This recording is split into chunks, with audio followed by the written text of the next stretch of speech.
The American historian Howard Zinn wrote, "If those in charge of our society, politicians, corporate executives, and owners of press and television, can dominate our ideas, they will be secure in their power.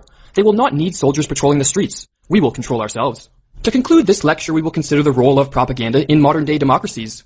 A democracy is based on the notion that the voting population has influence on the policies which a government implements. However, Ellul proposed that modern propaganda has given democratic governments the power to desecrate the democratic process by increasingly deciding on policies independent of the voting population.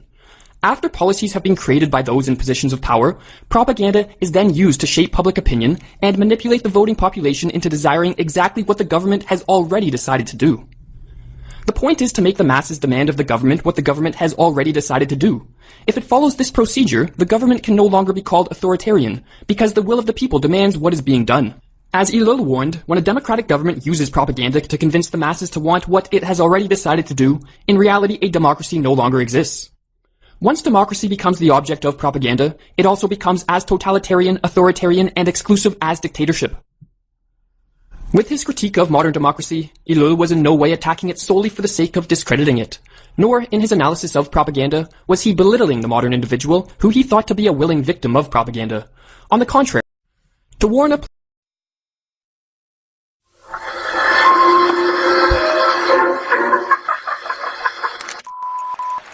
So I have solved this little political dilemma for myself in a very simple way. On election day, I stay home. I don't vote. Fuck them. Fuck them. I don't vote. Two reasons I don't vote. First of all, it's meaningless. This country was bought and sold and paid for a long time ago. The shit they shuffle around every 4 years doesn't mean a fucking thing. And secondly, I don't vote because I believe if you vote, you have no right to complain. People like to twist that around, I know. They say, well, if you don't vote, you have no right to complain. But where's the logic in that?